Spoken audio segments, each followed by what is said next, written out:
ব্যাপার অন্তত বলা যায় যে প্রকাশ্যে কোনো আদেশনামা জারি না হলেও পুলিশ হত্যাকাণ্ড ২৪-এর আন্দোলনকে কেন্দ্র করে কিংবা আন্দোলন শেষ হওয়ার পরে মূলত শেষের দিকে আগস্টের ৪ তারিখ থেকে কয়েকদিন টানা পুলিশের উপরে যে ঘটনাগুলো, ভয়াবহ ঘটনাগুলো ঘটেছে, সেই ঘটনাগুলোর পেছনে যারা ছিল তাদেরকে বিচারের আওতায় আনার প্রেক্ষাপট তৈরি হচ্ছে। সরকার মানে এখন আর কোনো রাগঢাক না করেই সরকারের দায়িত্বশীল মন্ত্রীরা, স্বরাষ্ট্রমন্ত্রী, স্থানীয় সরকার মন্ত্রী, বিএনপির মহাসচিব, তারা ওপেনলি বলছেন যে এটা হবে।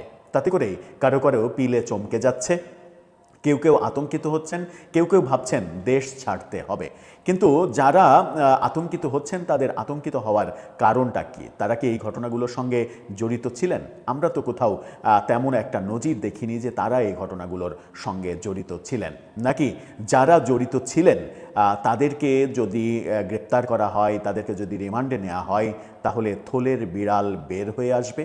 চলুন একটু জেনে দেখি মির্জা ফখরুল ইসলাম আলমগীর কি বলছেন। স্বরাষ্ট্রমন্ত্রীর বক্তব্যের প্রেক্ষাপটে তার মন্তব্যটা খুবই গুরুত্বপূর্ণ এবং সেটাকে কেন্দ্র করে কি হচ্ছে, তলে তলে কি হচ্ছে একটু বোঝার চেষ্টা করি ছোট্ট করে পুলিশ হত্যাকাণ্ডকে কেন্দ্র করে। বলছিলাম অবশেষে জুলাই আগস্ট যে অভ্যুত্থান, সেই অভ্যুত্থানে ছাত্র জনতা নিহত হওয়ার ঘটনাগুলোর যেমন বিচার চলছে, যেমন আমরা দেখেছি যে একটি আদালত আন্তর্জাতিক অপরাধ ট্রাইব্যুনাল থেকে শেখ হাসিনাকে মৃত্যুদণ্ড পর্যন্ত দেয়া হয়েছে। তার মানে বিচার হয়েছে, বিচার যে হয়নি তা বলা যাবে না। কিন্তু পুলিশ হত্যাকাণ্ডের ব্যাপারে একটা তদন্তও হয়নি প্রফেসর ইউনূস সরকারের আমলে। অবশেষে এই সরকার তদন্তে নেমেছে। আনুষ্ঠানিকভাবে সেটা দেখা না গেলেও পুলিশের অভ্যন্তরে তদন্ত কাজ অনেক দূর এগিয়েছে বলে বিভিন্নভাবে তথ্য পাওয়া যাচ্ছে এবং বিভিন্নভাবে কানাঘুষা চলছে যে এতে ৪৩ জন সমন্বয়ক, অন্তত ৩ জন উপদেষ্টা ফেঁসে যেতে পারেন। উপদেষ্টা মানে সাবেক সরকারের উপদেষ্টা। যদি এই কানাঘুষাগুলো সত্য হয় তাহলে তারা কারা সেটা একটা বড় বিষয়। এই ভিডিওর শুরুতেই যে ভিডিওটা বিভিন্ন জায়গা থেকে এডিট করা যে ভার্সনটা সামাজিক যোগাযোগ মাধ্যমে ছড়িয়ে পড়েছে, যেটা আপনারা দেখলেন, সেখানে কিন্তু সরল স্বীকারোক্তি আছে কিছু। যেমন ব্যারিস্টার ফুয়াদ, তিনি একেবারে সরলভাবে স্বীকার করছেন পুলিশকে কিভাবে ব্রুটালি মারা হয়েছে। সেই স্বীকারোক্তি তার মুখে আমরা দেখছি। সমন্বয়ক হাসিবের সেই টেলিভিশনে টক শোতে যে স্বীকারোক্তি সেটা আমরা দেখেছিলাম। তিনি আবেগের বশেই বলেছিলেন নাকি সত্য কথা বলেছিলেন, তিনি নিজে এটার সঙ্গে জড়িত ছিলেন কিনা আমরা জানি না।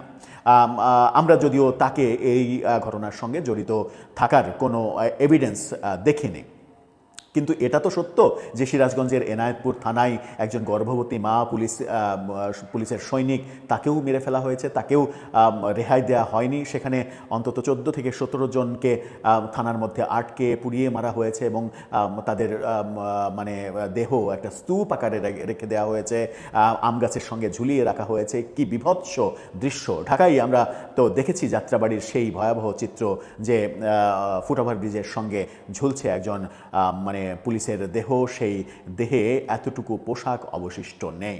এই যে ব্যাপারগুলোর অবশ্যই একটা সুরাহা হওয়া উচিত, কারণ যে সমাজে বিচার হয় না সেই সমাজ ক্রমেই এই ধরনের কর্মকাণ্ড বারবার করতে থাকে। মির্জা ফখরুল ইসলাম আলমগীর কি বলছেন দেখুন। মির্জা ফখরুল ইসলাম আলমগীরকে প্রশ্ন করা হয়েছিল এই ব্যাপারে, মানবজমিনের এই ফটোকার্ডটা দেখলেই বুঝতে পারবেন।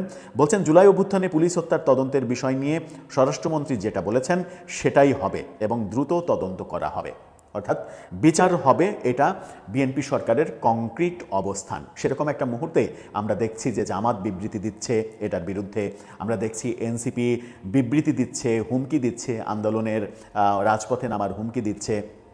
আমরা দেখছি নাসিরুদ্দিন পাটোয়ারি, তিনি তার একটা ভিডিও সামাজিক যোগাযোগ মাধ্যমে ছড়িয়ে পড়েছে। তিনি বলছেন যে এই পুলিশ হত্যাকাণ্ডের পুলিশকে মেরেছে তো বিআইএনপি। তিনি তো বিএনপি বলতে পারেন না, তিনি বলেন বিআইএনপি পুলিশকে মেরেছে, বিচার হলে তাদেরই হওয়া উচিত। খুবই ভালো কথা। যদি আপনার কাছে প্রমাণ থাকে যে বিআইএনপি পুলিশ মেরেছে, তাহলে সেই তথ্য প্রমাণগুলো আপনি উপস্থাপন করবেন। উপস্থাপন করার পরে যদি ব্যাপারগুলো প্রমাণ হয় এবং বিআইএনপি সরকার যদি সেগুলো না শোনে, সেগুলো যদি ওভারলুক করতে চায়, তখন আপনি আরও জোর গলায় বলতে পারবেন যে বিআইএনপি এটা করলো না, এটা না করে বিআইএনপি আমাদের উপরে দোষ চাপানোর চেষ্টা করছে। তাহলে ব্যাপারটা গ্রহণযোগ্য হবে। কিন্তু মুখের কথাই তো আর চিঁড়া বুঝবে আসবে না, আপনি মানে মুখ দিয়ে বলে দিলেন যে এটা বিআইএনপি করেছে, তাতেই বিআইএনপির লোকজন দোষী হয়ে যাবে। ব্যাপারটা তো তা নয়।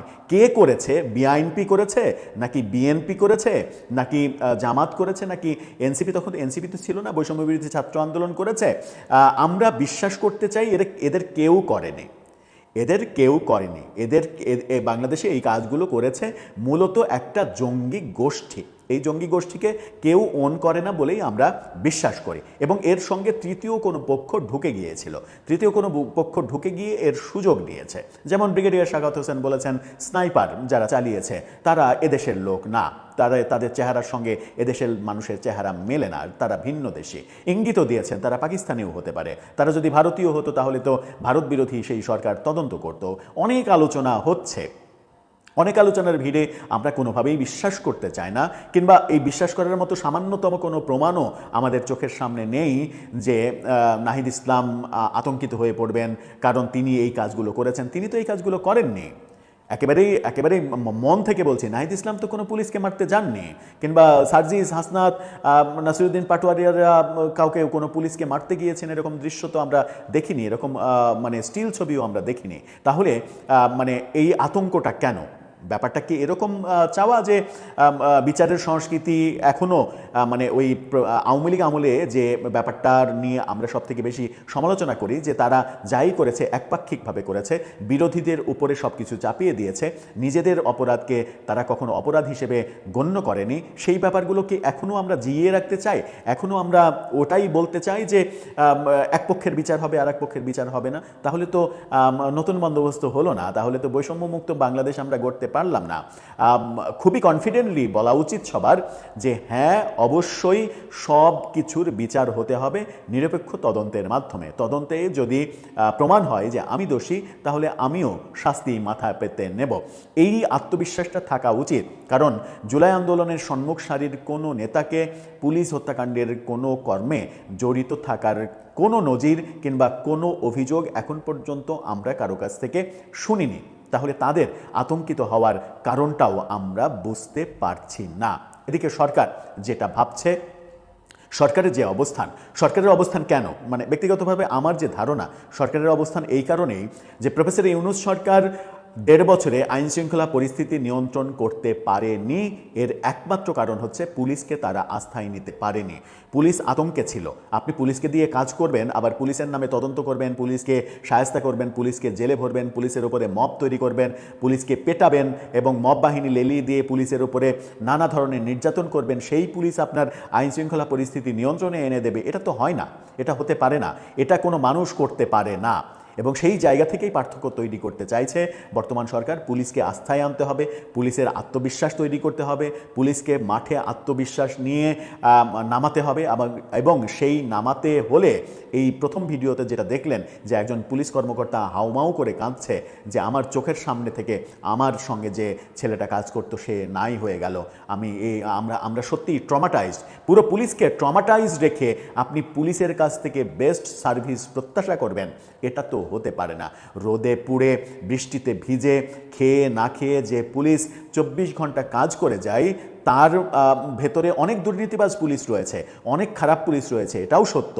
কিন্তু তার মানে এই না যে আপনি পুরো বাহিনীকে কাঠগড়ায় তুলে পুরো বাহিনীর ইমেজ ক্ষুণ্ণ করবেন এবং পুরো বাহিনীর পোশাকে আপনি সিকিউরিটি গার্ডের পোশাক চাপিয়ে দিয়ে তাদের মান সম্মান শেষ করে দেবেন। এটা তো হতে পারে না, এভাবে চলতে পারে না। এই সঠিক উপলব্ধিটা বিএনপি সরকারের হয়েছে এবং সেটা তারা করে দেখাবে, এই প্রত্যাশা আমাদের। তবে সেই ক্ষেত্রে অবশ্যই কোনো মানে হিংসাত্মক কর্মকাণ্ড যেন না হয়, অপরাধী না এমন কেউ যেন জড়িত না হয়ে পড়ে কিংবা শাস্তির মুখোমুখি হতে না হয় তাদেরকে। সত্যিকারের যারা অপরাধী, এই হিংস্র কাজগুলো যারা করেছে এবং ব্যারিস্টার ফুয়াদের ভাষায় ব্রুটালি যারা পুলিশকে মেরেছে, তাদের শাস্তি অবশ্যই হওয়া উচিত। দর্শক, আপনার কি মনে হয় জানিয়ে লিখতে পারেন আমাদের কমেন্ট বক্সে। দর্শক, সম্পূর্ণ ভিডিওটি দেখলেন, আশা করি বিষয়টি বুঝতে পেরেছেন। এই নিয়ে আপনার গুরুত্বপূর্ণ মন্তব্যটি অবশ্যই কমেন্ট বক্সে জানিয়ে দিবেন। ধন্যবাদ।